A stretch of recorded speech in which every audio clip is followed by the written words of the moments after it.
Okay, what's going on, everybody? Welcome back to the channel. It is February 7th, 2021. By the way, thank you for the happy birthday comments and messages over the past week. My birthday was February 3rd, actually turned 33. Yes, that very esoteric number, right? We know about 33 degrees. I believe Jesus Christ was 33 years old when he started his ministry. Not comparing myself or associating myself to the Masons or comparing myself to God Almighty. But it is a, it's kind of it's an age where, I'm no longer just at 30, right? Or at 31, 32. I am now 33 years old. I am well into my 30s now. So it was definitely a time for reflection. It was a time for me to kind of look back on what I have been doing and, thinking about how I can use the things I've learned throughout my life and sort of make adjustments to improve myself going forward into my 33rd year. So I can't say that I was, upset or depressed. I remember when I turned 30, I was a little down. If I'm going to be honest, I was a little down when the day I turned 30 years old. But now that I'm well into my 30s, I'm looking forward to the rest of my 30s.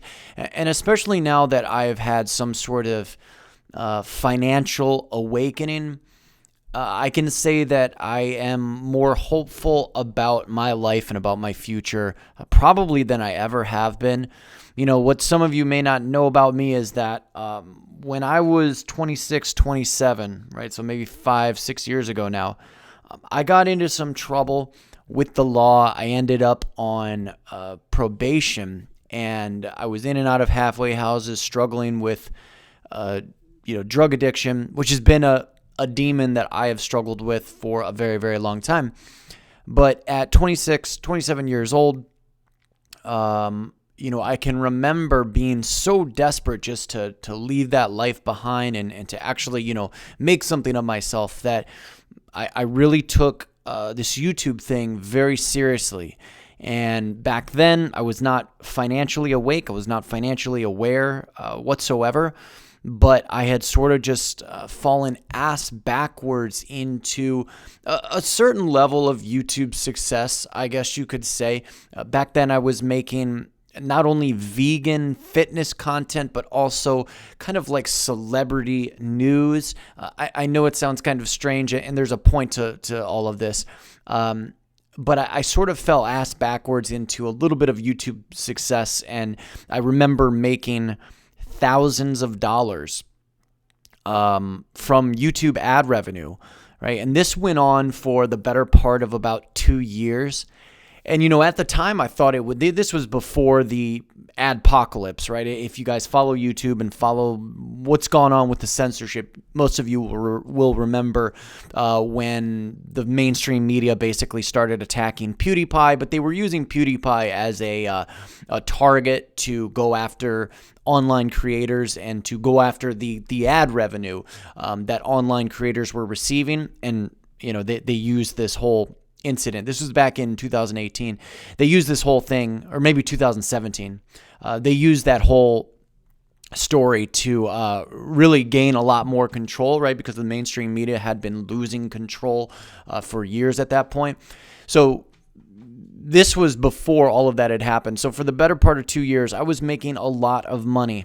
But because I was not financially aware or financially awake, the money came and went, and I can remember making very, very stupid decisions. Like, I was making good money. I was making enough money where, to the point where had I invested most of that money at the time, I would have been very well off by now. I would have been in a much different place, financially speaking, in life, had I made better choices.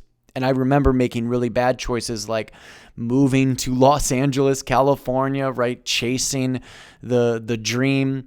and really believing that, this was right, that not only was this right, but that I deserved this, right? I deserved to live this life of luxury and leisure in California on the West Coast. And so I won't get into all of the details, but the point is, because I was not financially aware, I made very poor choices with my money, and I thought it would never end, right? This is probably the stupidest part about all of this, looking back on it now, is that I thought it was never going to end, right? It was like I had this, and it wasn't just the money, it was the viewership, right? I had hundreds of thousands of viewers on some of these videos that I was making.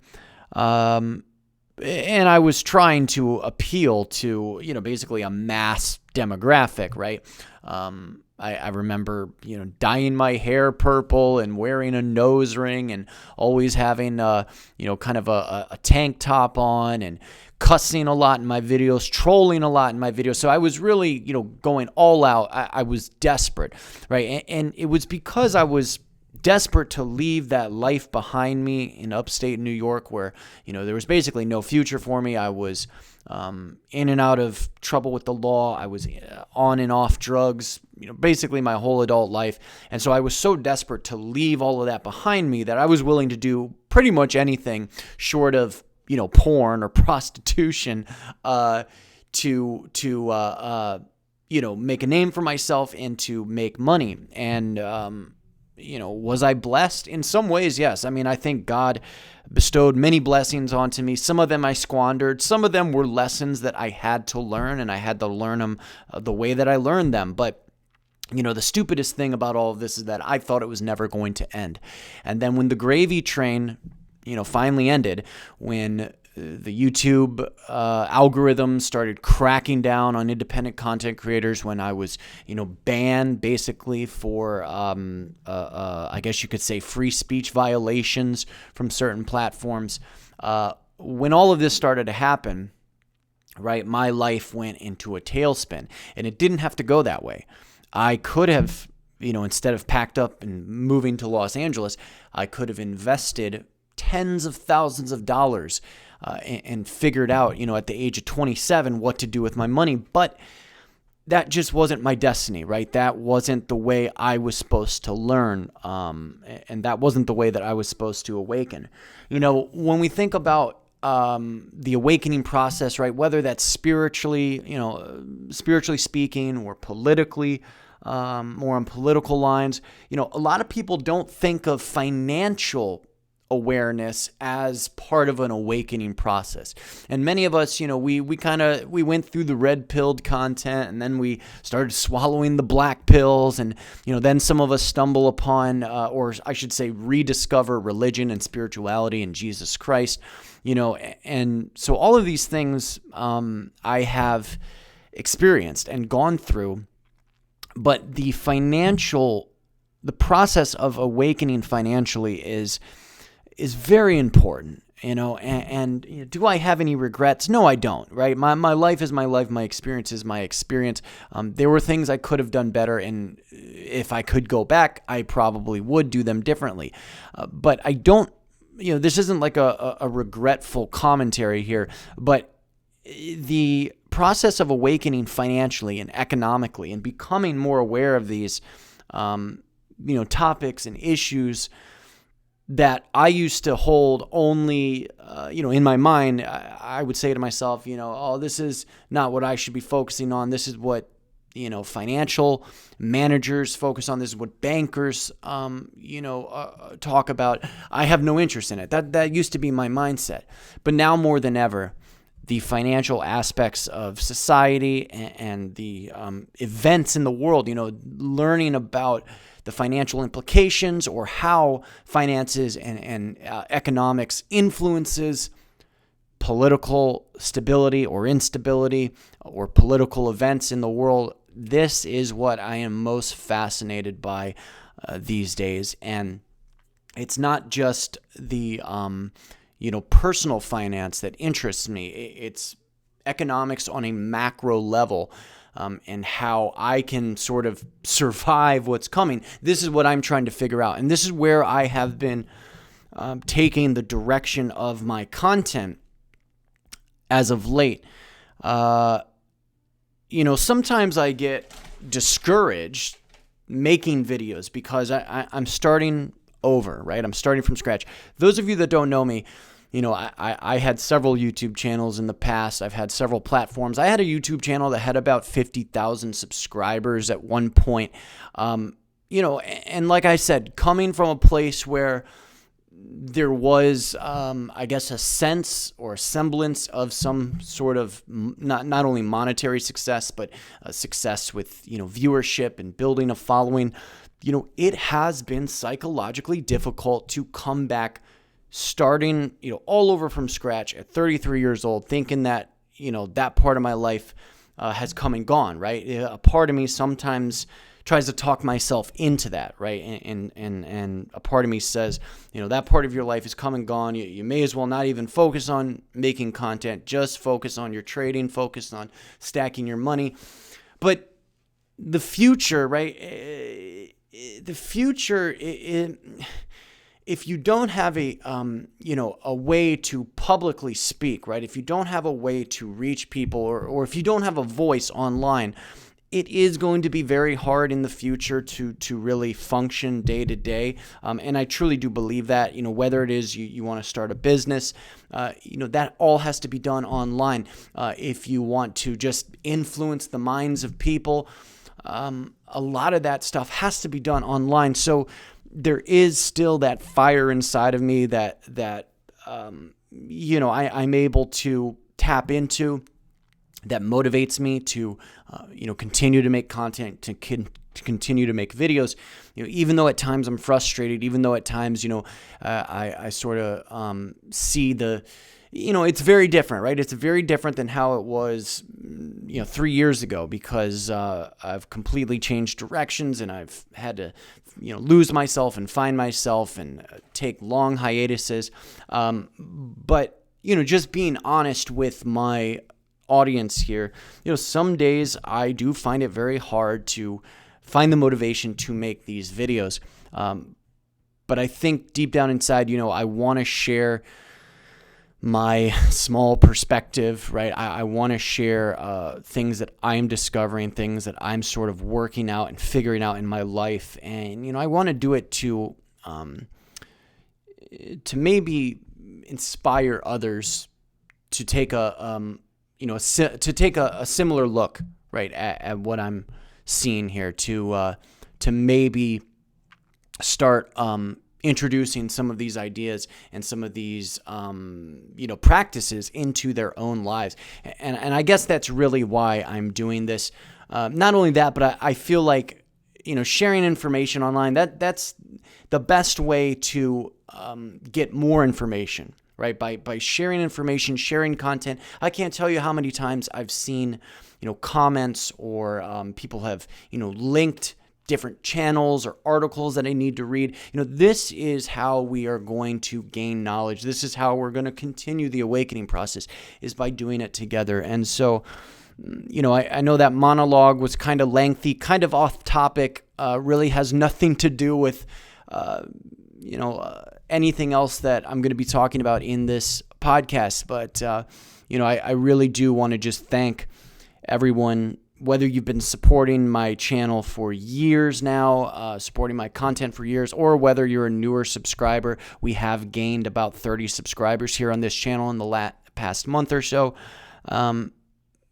Thank you very, very much. The last thing I'll say, sort of wrapping this monologue up, is that I'm starting over again on this channel because I do believe my other channels, which have far more subscribers, are being heavily heavily held back by these platforms.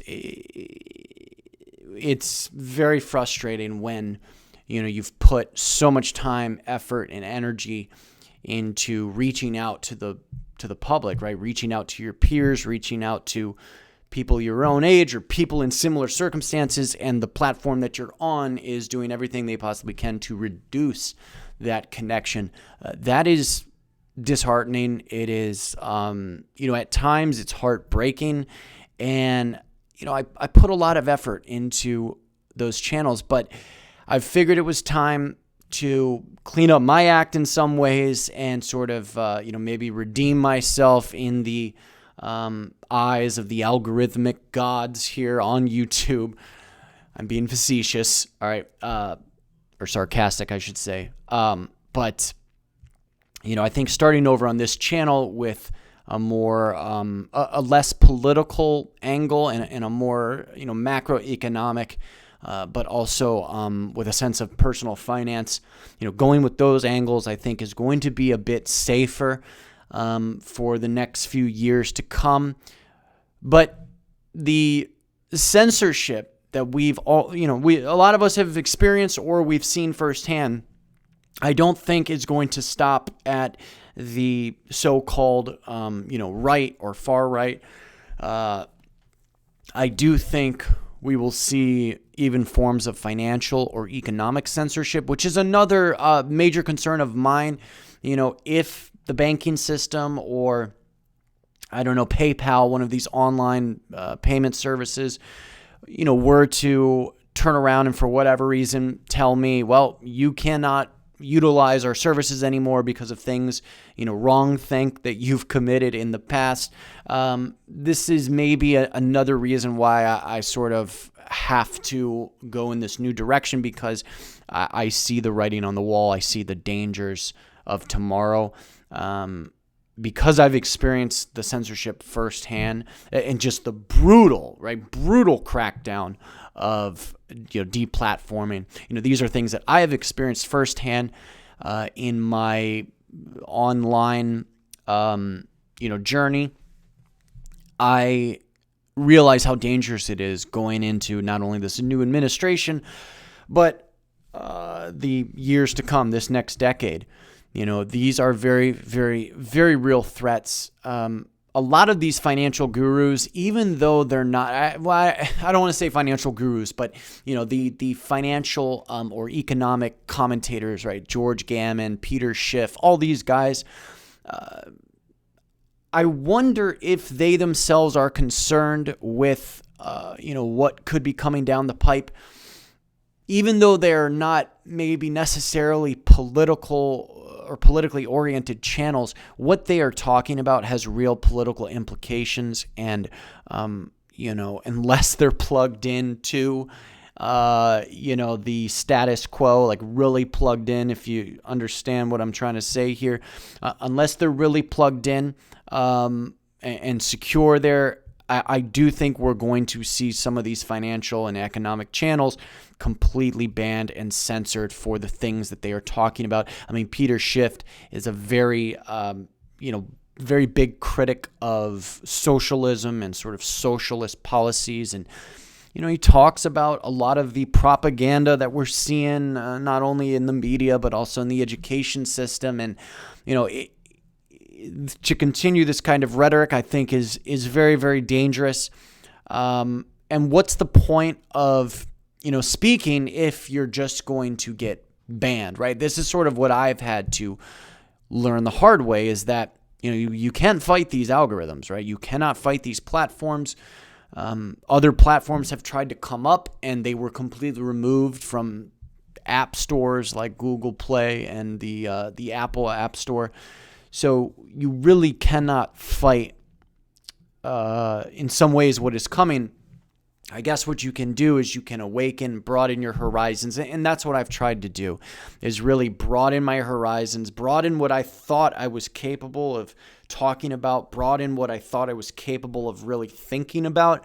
If you had told me 2 years ago when I was in Los Angeles, California, towards the end, living in a van, broke and, just completely destitute. If you had told me then that I would be just 2 short years later investing in the stock market, trading stock options, and stacking precious metals, I wouldn't have believed it, right? Because it just did not sound like me. It didn't sound like anything I'd ever be interested in.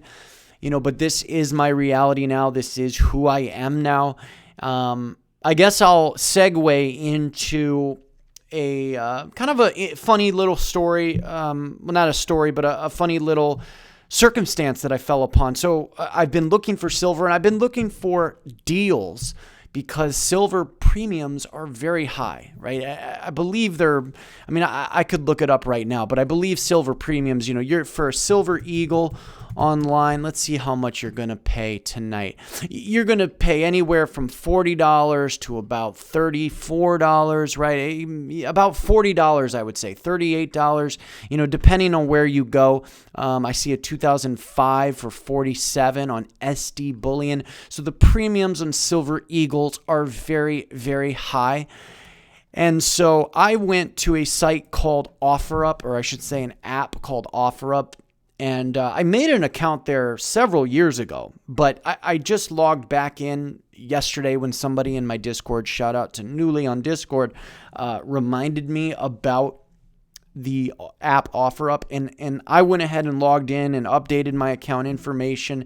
And I went to the search and typed in silver bullion. And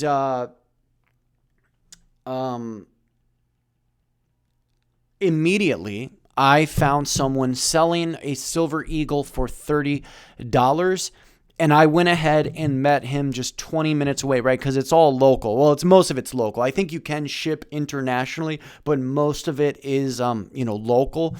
And so I met this gentleman. He was an older gentleman, probably in his 60s, and he sold me one Silver Eagle for $30, not even 20 minutes away from where I live. And it was a great experience. I never thought to really use, OfferUp to buy silver, but that was my very first purchase using the app OfferUp. So if some of you are looking for deals and are having a hard time finding silver for under $35 or $40 an ounce, check the OfferUp app. There's a lot of different opportunities just in my area. And so depending on where you live, it might be something that you want to try. Another thing I really want to start getting into is maybe garage sales, estate sales, flea markets. I have found some very cool silver jewelry, very, very cool silver jewelry at different like thrift stores. If I go to my Instagram here real quick, I'll show you a piece of jewelry, a ring actually that I found, and I wear this ring almost every single day. Don't mind the random thoughts on the Instagram page. Shout out to Jana Love from You Now. Let's see. Yeah, this ring right here. I picked this up for about, I think it was $18. It's a 4-leaf clover for the listeners out there, 4-leaf clover. And it has some kind of stone. I don't know exactly. There it is on my pinky. I'm not exactly sure what kind of stones are on the side, but they are definitely icy. I think is how the kids would put it these days. And so, looking for deals, silver bullion, silver jewelry, whatever. I'm going to start looking in other places besides just my local bullion shops. Not that I don't appreciate the local bullion shops. I still haven't bought any silver online. I find it kind of funny when, we see these channels and they're all talking about how, big tech is taking over and, we have to get outside the system, but then they have a link to SD Bullion or a link to, some online bullion dealer. Not everybody has access to physical silver in their area. Some people have to order online, but if you do have a coin shop, like here in my area, in the Virginia Beach area, I have 3-4 different coin shops, silver dealers that I can go to, right, and that I can frequent. So that's what I have been doing. I think it's very important. I don't plan on really buying any silver online, and unless I have a personal connection or something, but I did use the OfferUp app, but again, that was like a local purchase. I went and met this person locally, and it turned out great. So I don't know if I took a picture. I don't think I took a picture of the Eagle, but it was a 2018 Eagle. Yeah, I don't think I took a picture of it. It was a 2013 Eagle, And, let's look at a couple of memes real quick from my Instagram feed just because we're here. I thought this was kind of funny. My first week trading stocks versus my second, and you've got Steve Buscemi. I forget what movie this is. And then you've got Steve Buscemi in the lower half of the meme as a bum. I think, if you're going to dabble in trading, you don't have to make the same mistakes that, a lot of people make. I haven't lost tons of money trading stocks myself. In fact, I'm up, since I started trading, I'm up about $1,000. But, at first I did lose about $2,000 over the summer just because I had really no idea what I was doing. And, we have to learn somehow, right? Like the $2,000 loss, that's sort of like it's like the tuition fee. Sort of, but you don't want to throw, like I've heard horror stories about people that throw in $10,000 or $20,000 into the stock market and then blow it all, right, on options trading. Don't be one of those guys or girls. Don't be one of those people.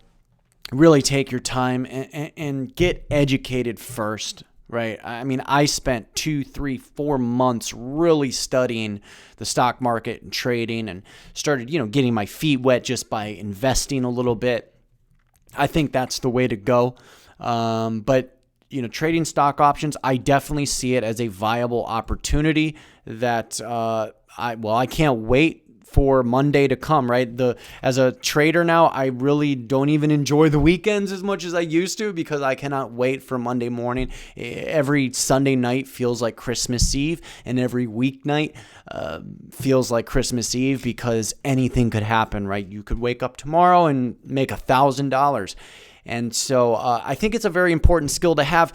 Another couple of things that I shared on my Instagram were these Titanic pictures. What a lot of people don't know is that when the Titanic, set out to sea for its maiden voyage, the propaganda around the Titanic that it was the ship that could never sink, that propaganda was so strong that there are accounts of passengers that actually did not believe it when the Titanic was actually sinking. And going to be, headed for the bottom of the ocean in 2 hours after it hit the iceberg. There were passengers, by some accounts, that did not believe it.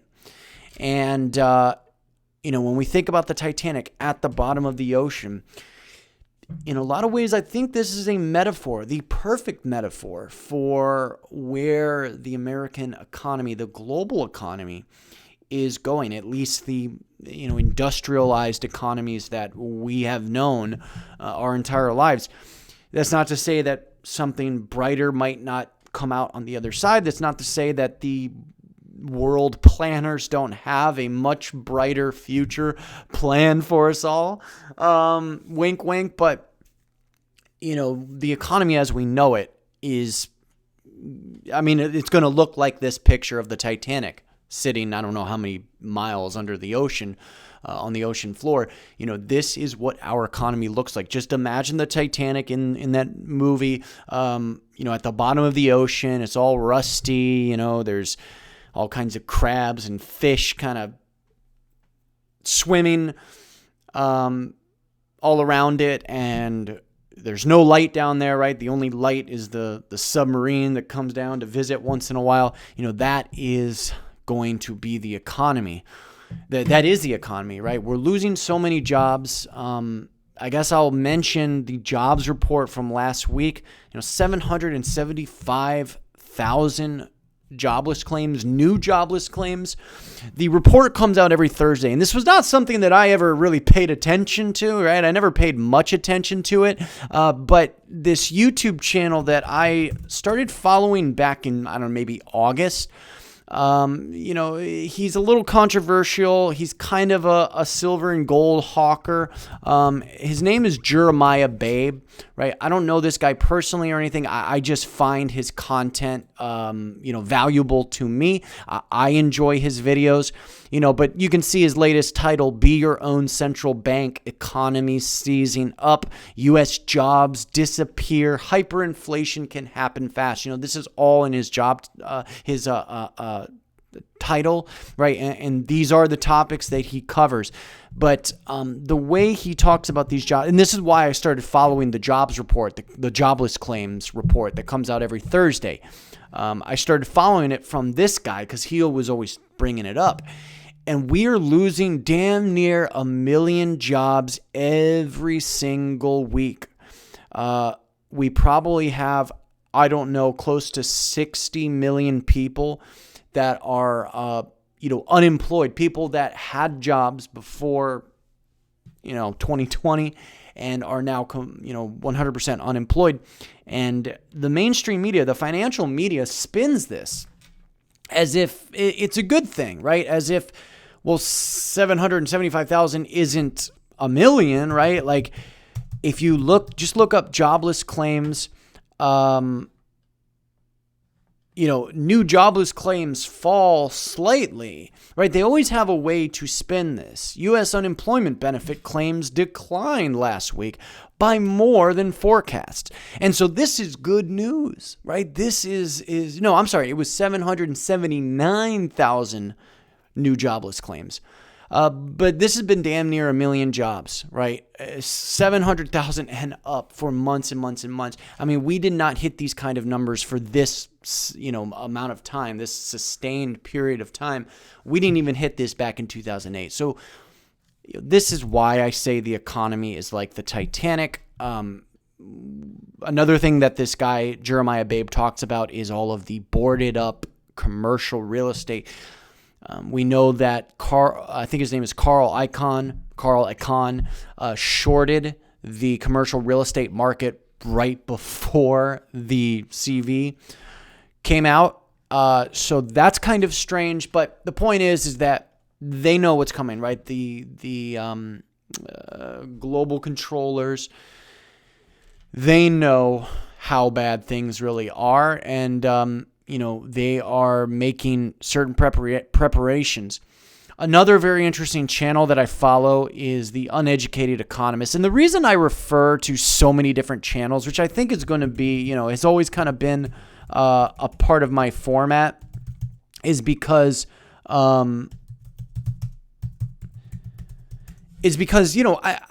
these are the guys that I'm watching. This is the content that I'm watching to gather the information that I am, giving to you in this podcast.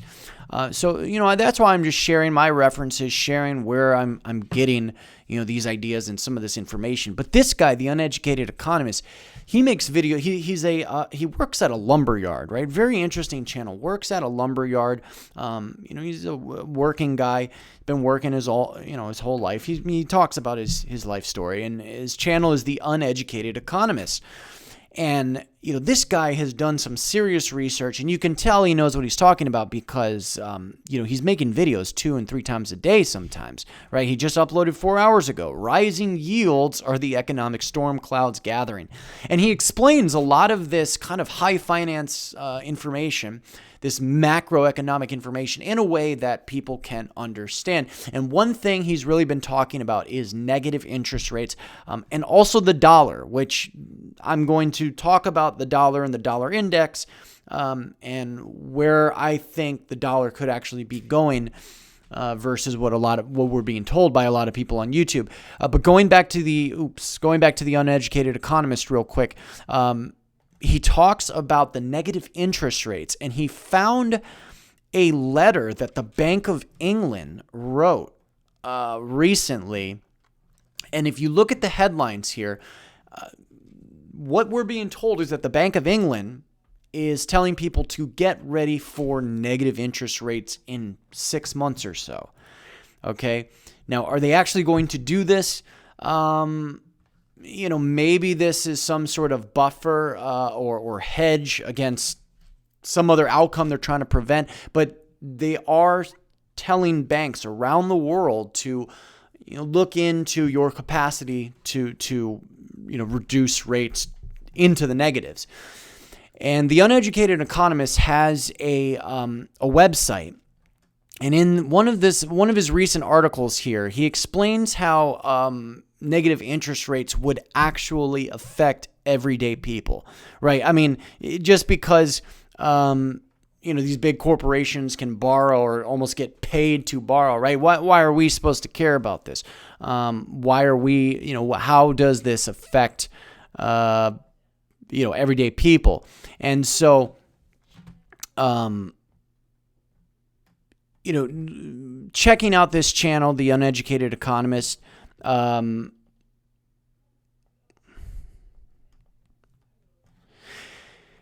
in this, sorry, I was trying to find the place. In this paragraph here, he says, however, negative rates have found their way into certain areas that suggest that the average guy needs to take caution.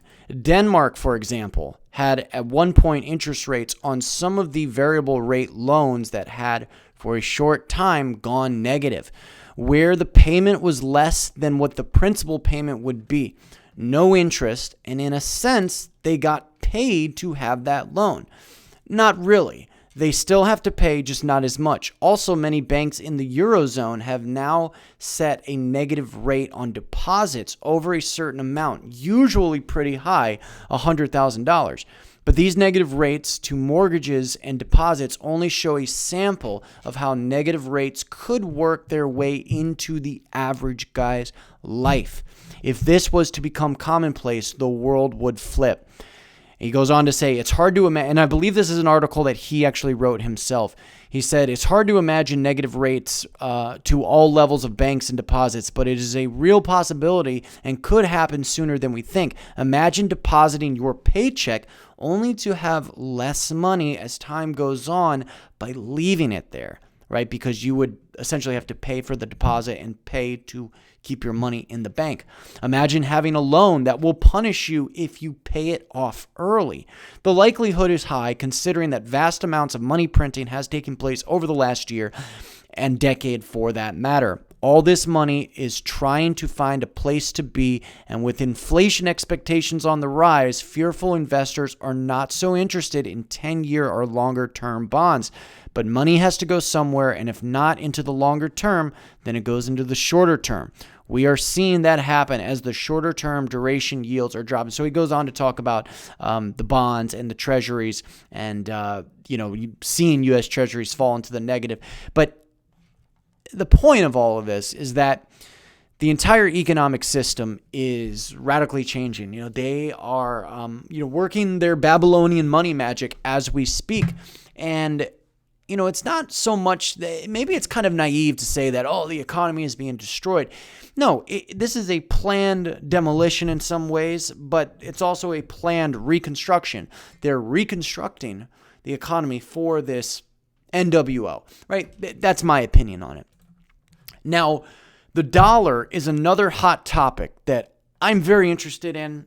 Because, it's my currency, right? It's the currency that I have to use every single day here in the United States. And the Uneducated Economist has really opened up my mind to some alternative ideas about the dollar. So what we're being told by many people, right? Peter Schiff is probably the best example from a lot of these financial economic gurus, is that the dollar is going to collapse, that there's no way the dollar can survive, and that the goal is to basically collapse our dollar, get rid of cash, and move us on to some sort of, digital coin, right? What are they called? CBDCs, a central bank digital currency. That's what we're being told. And if you look at the DXY chart, I can understand why so many people believe this, right? The chart alone, since 2000, well, let's just start with 2020, right? We could go back even further into the 3-year weekly chart. We could talk about how the dollar has lost 90% of its value since like the 60s. I mean, that in right there is kind of already a collapse of the dollar. But I mean, let's just go back for the last 3 years. Since 2018, you can see the dollar is making lower highs, lower lows, lower highs, lower lows, lower highs, lower lows. And here we are in 2021.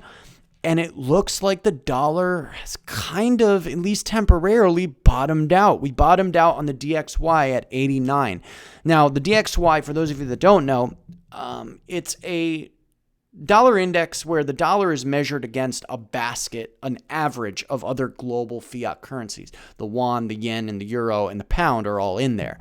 So it doesn't have all the information, right? It has its flaws, but it's measured against other global currencies. And so we did hit 89 for a few days, but now, as you can see from the daily chart, it appears as if we sort of consolidated down there in that 8. And by the way, this is like a 3-year bottom that we hit, right? When I go back to the weekly chart, we haven't hit these levels since, like 2017, 2018. So it looks like we've bottomed out and we're finally starting to make higher highs, higher lows, higher highs, and higher lows. The money printing, right? The stimulus, the quantitative easing. This is another reason that these dollar bears like Peter Schiff are adamant that the dollar is going to collapse. There's no way they can keep this thing up, and that we all need to prepare for a post-petrodollar world. Well, the uneducated economist, I keep opening up this browser, and I keep opening up Chrome, and I have all my links here on Safari because I'm using Apple, and it uses less of my RAM. But let me just close out of that completely. The uneducated economist talks about how everyone else is talking about the supply and using that as the justification for why they think the dollar is going to completely collapse. But what a lot of people are not talking about is the demand for dollars. Not only when you think of, different global, different countries that have to trade, they have to trade using the dollar, right? But dollar-denominated debt still has to be paid in dollars, and there is a lot of dollar-denominated debt. And so taking all of that into consideration and looking at the chart, I mean, we just blew past a supply area at 91.16. Have we pulled back a little bit? Yes. But it does appear that the dollar is making higher highs and higher lows. And I think that the uneducated economist could possibly be right. He could prove all of these dollar bears, at least in the short term, very, very wrong. If we see the dollar continue to climb, right, it almost looks like this could be a head and shoulders pattern eventually. We'll see how it plays out. Or I should say a reverse head and shoulders pattern. But if that's true, and the dollar does start gaining strength, it's going to be a good thing to have some cash. And the reason I'm talking about all of this is because I, in the past, have had a very, very hard time stacking cash, saving cash. And I am now finally at a point where I have a small cash savings outside of the banking system. And I want to stress that I think it's important to have cash outside of a banking system, but also holding on to cash in my brokerage accounts. Because I do believe the stock market eventually is going to come down. I think the stock, as the dollar, as we see the dollar increase in strength, I do think the stock market eventually has to correct, right? I don't think this can go on forever. And yes, the SPY has been very bullish the past month, but we are at all-time highs. It was about this time last year where the market started to correct. And I do think we're due for another major correction, which is another reason you're going to want to have lots of cash on the side.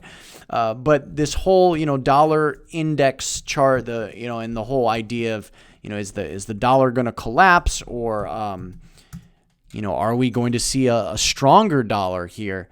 It's, not very in vogue right now to be a dollar bull, but You should definitely check out some of this guy's videos from the Uneducated Economist, because he definitely makes the bull case for the dollar, which is just, it's a very unique angle. We don't see that from any of these guys. And, maybe these dollar bears are going to, be proven wrong. Real quick before we end the video, let's see. Let's just look at. We did look at the SPY real quick. Well, the SPY futures, I should say. Let me just let this load. SPY futures, I think, are actually. Let's look at this real quick. Yeah, it appears that SPY futures are up. So we're going for even bigger all-time highs starting tomorrow. We'll look at commodities real quick. Crude oil at 57.39 a barrel. Something else that Schiff has brought up is that the road to $100 a barrel could be much quicker than a lot of people think. So we'll see if this blows past 60 and 70. It could be a very short time where we just see $100 a barrel oil again. I can't remember. I guess the last time that I remember hearing about $100 a barrel was back in the Bush administration. And that was a long time ago, and I had no idea what it meant, but I remember hearing that on the news. We have gold up a little bit at 1814. Gold really got clobbered. Gold was like beneath 1800 the last couple of days this happened. Silver is at 2714. So silver really holding on. I think this mid 20s to high 20s range is probably the new range for silver.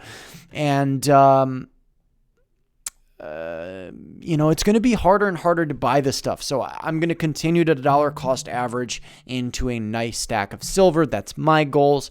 We've got U.S. stocks futures gain. This is one of the headlines from Trading Economics. I definitely enjoy this this website a lot.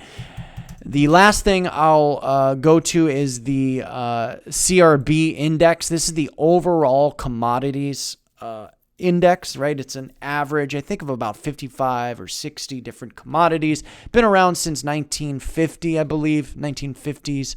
But commodities are up, right? Commodities continue to go up. And the reason that I continue to talk about this in my videos is because the overall commodities rising in price would support higher gold and silver prices.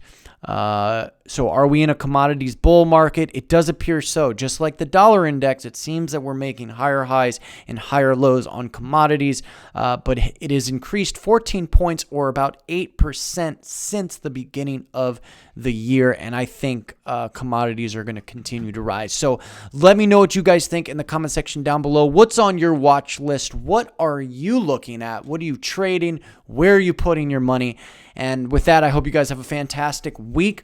As always, until next time, God bless.